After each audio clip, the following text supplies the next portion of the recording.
بسم اللہ الرحمن الرحیم۔ یہ بسم اللہ الرحمن الرحیم جو آپ دیکھ رہے ہیں، جسے عربی رسم الخط میں لکھا گیا ہے اور قرآن کی ایک آیت ہے جو قرآن کی ہر سورتوں کے شروع میں بطور تبرک لکھی جاتی ہے۔ یہ آیت، یہ بسم اللہ الرحمن الرحیم مصنف کا نہیں ہے، بلکہ یہ بسم اللہ الرحمن الرحیم کاتب کا ہے، جنہوں نے اس کتاب کو ترتیب دیا ہے۔ اور بنام جہاں دار جہاں آفریں، یہ بسم اللہ الرحمن الرحیم کے قائم مقام ہے یہ عبارت، اور یہ شیخ سعدی رحمۃ اللہ تعالی علیہ کی طرف سے ہے۔ جیسا کہ گلستان پڑھاتے وقت میں نے آپ لوگوں سے کہا تھا کہ بسم اللہ الرحمن الرحیم کا صحیح ترجمہ وہی ہے جو امام اہل سنت، مجدد دین و ملت، عظیم البرکت اعلی حضرت الشاہ امام احمد رضا خان فاضل بریلوی علیہ الرحمت والرضوان نے کیا ہے، اور اعلی حضرت کا ترجمہ ہے اللہ کے نام سے شروع جو بڑا مہربان نہایت رحم والا۔ اس ترجمے میں جو بسم اللہ الرحمن الرحیم پڑھنے کا مقصد ہے، اس مقصد کا اظہار بھی ہے، اور نحوی ترکیب کو بھی ملحوظ نظر رکھا گیا ہے، برخلاف ہمارے حزب مخالف کے جو وہابیہ دیابنا نے ترجمہ کیے ہیں۔ وہ تراجم بسم اللہ الرحمن الرحیم کے ابتدا میں ذکر کرنے پڑھنے کے خلاف بھی ہے، اور تکنیکی اعتبار سے بھی ردی کی ٹوکری میں پھینکنے کے لائق ہے۔ وہ میں ابھی ثابت کرنا چاہتا ہوں، کیونکہ اشرف فعلی نے اس کا ترجمہ کیا۔ نام تو اس کا اشرف علی تھانوی ہے، لیکن اعلیٰ حضرت فاضل بریلوی اشرف فعلی کہا کرتے تھے، چونکہ اس نے ہمارے نبی کے علم غیب نبوت پر اوچھا حملہ کیا ہے۔ لکھ دیا اپنی کتاب براہین قاطعہ میں کہ بقول بعض رسول کائنات کو کل علم غیب تو ہو نہیں سکتا، بعض علم غیب ہوگا۔ اگر بعض علم غیب ہے تو اس میں نبی کی کیا تخصیص؟ ایسا علم غیب تو زید، عمار، بکر کو بھی حاصل ہے۔ یہیں پر قلم کو نہیں روکا، آگے لکھا بلکہ ایسا علم تو ہر صبی و مجنون کو بھی حاصل ہے، اور بھی ان کا پیٹ نہیں بھرا گستاخ نبی میں گستاخی کرتے کرتے، تو آگے لکھ دیا کہ ایسا علم تو جمیع حیوانات و بہائم کو بھی حاصل ہے۔ اب آپ بتاؤ کہ جمیع حیوانات اور بہائم، بہیمتن کی جمع ہے بہائم، اور بہائم کا معنی ہوتا ہے جانور، اور حیوانات بھی حیوان کی جمع ہے جس کا معنی جانور۔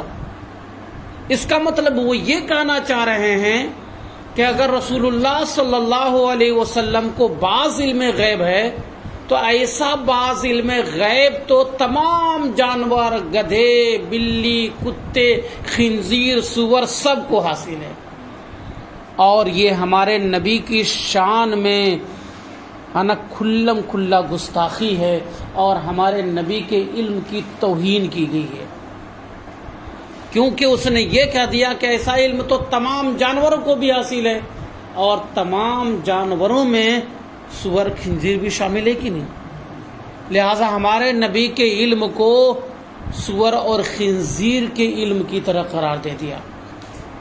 یہ نہایت ہے اوچھا حملہ ہے، اور کوئی بھی ایمان والا اس طرح کی بات نہیں لکھ سکتا۔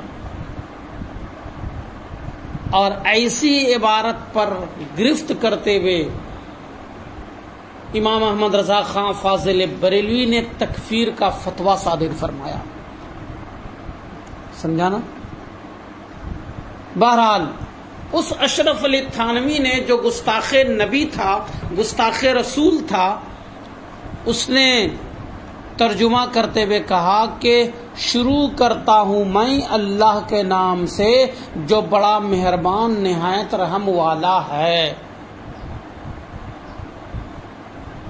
اب آپ بتاؤ کہ بسم اللہ الرحمن الرحیم کو ابتدائے عمل میں، ابتدائے کتابت میں لانے کا مقصد کیا ہوتا ہے؟ اللہ کے نام سے شروع کرنا. لیکن اس نے ترجمہ میں کہہ دیا شروع کرتا ہوں میں، تو اللہ کے نام سے شروع ہوا. جو مقصد تھا بسم اللہ کے لانے کا وہ مقصد فوت ہو گیا کہ نہیں؟ لہذا اس اعتبار سے یہ ترجمہ مقصود کے خلاف ہوا. مقصد تو تھا کہ اللہ کے نام سے شروع کیا جائے، لیکن لفظ شروع کو شروع میں لا کر اس نے اس مقصد کا جنازہ ہی نکال دیا. پھر دوسری بات یہ ہے کہ کہہ دیا کہ شروع کرتا ہوں میں اللہ کے نام سے جو بڑا مہربان نہایت رحم والا ہے. اور عربی سے واقفیت رکھنے والا ابتدائی طالب علم بھی جانتا ہے کہ الرحمن اور الرحیم جو ہے اس میں جلالت اللہ کی صفت ہے. اللہ اس میں جلالت موصوف ہے اور الرحمن صفت اول اور الرحیم صفت ثانی ہے. اور موصوف صفت کے درمیان جو ترکیب ہوتی ہے وہ ترکیب ناقص ہوتی ہے، اور ترکیب ناقص کے ترجمہ میں کہیں پر بھی ہے کا استعمال نہیں ہوتا ہے. اگر آپ سے کہا جائے القلم الجدید تو کیا معنی کرو گے؟ نیا قلم کرو گے، اور ہندی والے نئی قلم کر دیں گے. اردو میں قلم مذکر ہے، ہندی میں جا کے قلم مؤنث بن جاتا ہے، وہ الگ بات ہے. سمجھا نا؟ ان کے یہاں پر نئی قلم، ٹھیک بولے تھے تم، ہندی بھاشی ہو نا.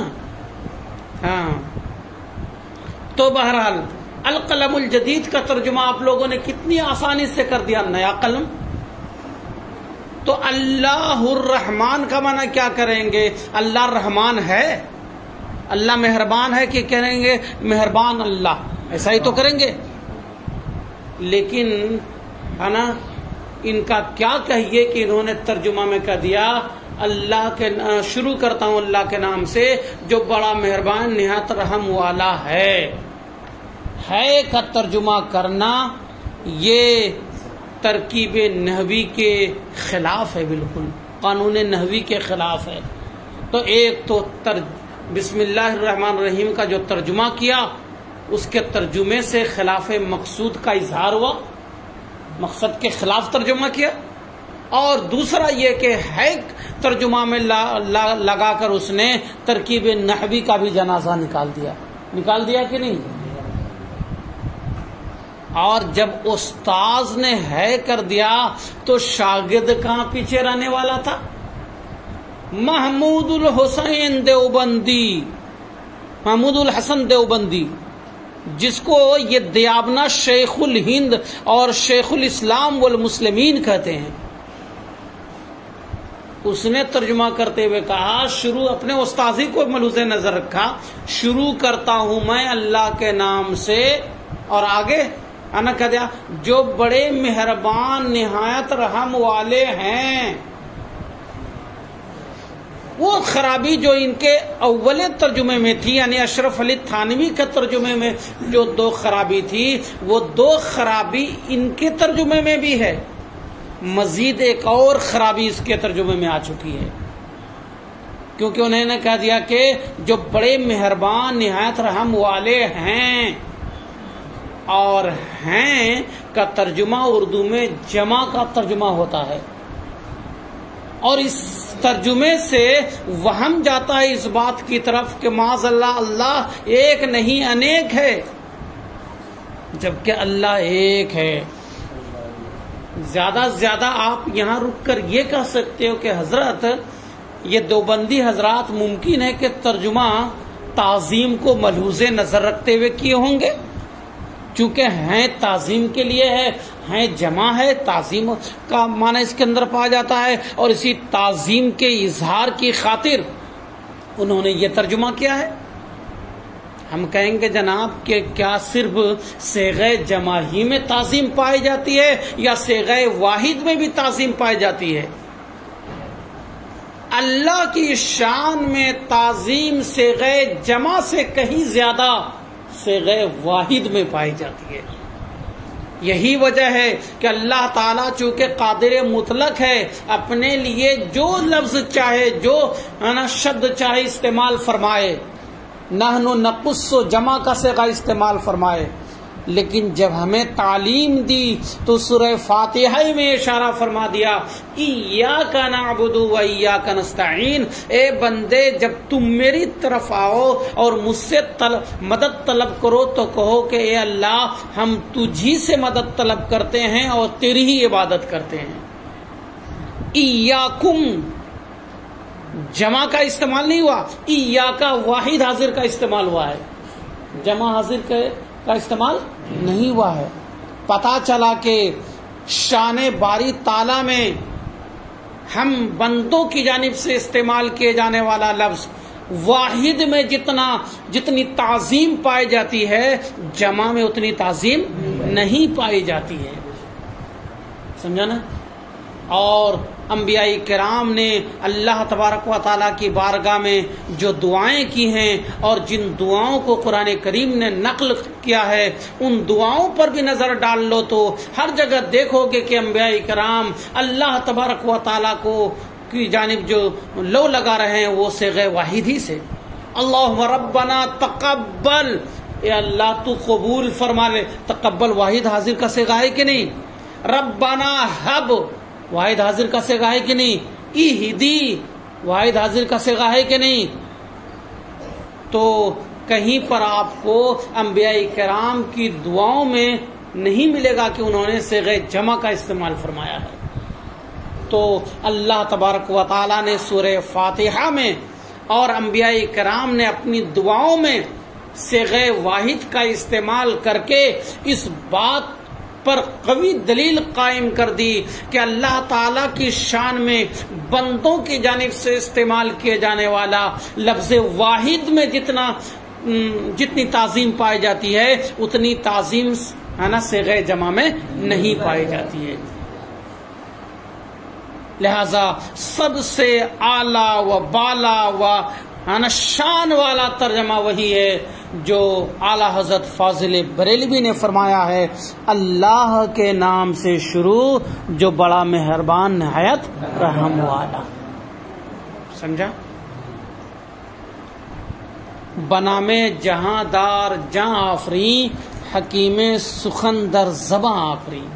جیسا کہ میں نے بتایا تھا کہ یہ شعر جو ہے بسم اللہ الرحمن الرحیم کے قائم مقام ہے، سمجھا نا؟ اور اس کے بعد والے جو اشعار ہیں، یعنی اس شعر کے بعد نیچے جو آ رہے ہیں، وہ حمد باری کے قائم مقام ہیں۔ بنام جہاں، نام یہ ترکیب میں مضاف واقع ہے، اور جہاں دار اسم فاعل سمائی ہے، سمجھا نا؟ جہان کے بارے میں بعض کا قول یہ ہے کہ یہ گہان تھا پہلے اور گہاں سے جہاں بن گیا، سمجھا کہ نہیں؟ اور داشتن مصدر سے اسم فاعل قیاسی ہے، جہاں دار دنیا کو قائم رکھنے والا، سمجھا نا؟ اور جان آفرین یہ اسم فاعل سمائی ہے، جان پیدا فرمانے والا، سمجھا کہ نہیں؟ حکیم منے حکمت والا، اور حکیمے میں جو یا ہے، یہ یا جو ہے تنکیر کی ہے، اور یہ یا تنکیر برائے وحدت و تعظیم ہے، یعنی اللہ تعالیٰ کی وحدانیت پر دلالت کرنے کے لیے اور اللہ تعالیٰ کی عظمت کو بیان کرنے کے لیے یہ یا برائے تنکیر ہے، سمجھا کہ نہیں؟ جیسے کہا جائے کہ عالمن، تو عالمن کی جو تنوین ہوتی ہے نا، یہ عالمن کہیں گے تو یہ نکرہ ہوگا کہ معرفہ؟ نکرہ ہوگا. اور یہ تنوین جو ہوگا، یہ تنوین جو ہوگی وہ تنوین تعظیم کے لیے مانی جائے گی. تو کہیں پر ہے نا عربی میں بھی جو ہے نا تنکیر جو ہے نا برائے تعظیم آتی ہے، اور یہاں پر بھی یا برائے تنکیر ہے جو عظمت و وحدت کو بیان کرنے کے لیے ہے. سخن میں جو ہے لفظ سخن میں 3 لغات ہیں. ایک تو مشہور لغت جو ہم لوگ پڑھتے ہیں سخن، سین پر ضمہ خاء پر فتحہ سخن. دوسرا ہے اس کا الٹ سخن. اور تیسرا ہے کہ سین اور خاء دونوں پر زبر سخن. لیکن سب سے مشہور لغت ہے سخن. زبان آفری یہ بھی اسم فاعل سمائی ہے. زبان در زبان الگ ہے اور آفری میں نے پیدا کرنے والا اسم فاعل ہے. اب مانا ہے کہ دنیا قائم رکھنے والے، جان روح پیدا کرنے والے کے نام سے میں شروع کرتا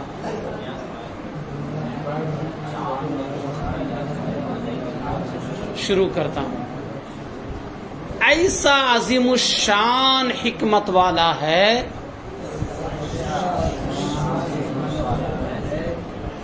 جو زبان میں قوت گویائی پیدا فرمانے والا ہے.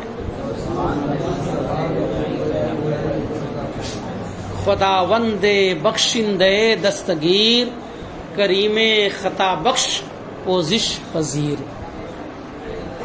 خدا کا مزید علیہ خداوند، آقا، خواجہ، سردار کے معنی میں. بخشندہ اس میں فاعل سمائی ہے، بخشنے والا. دستگیر من مددگار، بخشنے والا، مدد فرمانے والا خدا ہے. خطا بخشنے والا، مہربان، خطا بخشنے والا اور عذر قبول فرمانے والا ہے. پوزش من عذر اور پذیر، پوزش پذیر عذر قبول فرمانے والا ہے.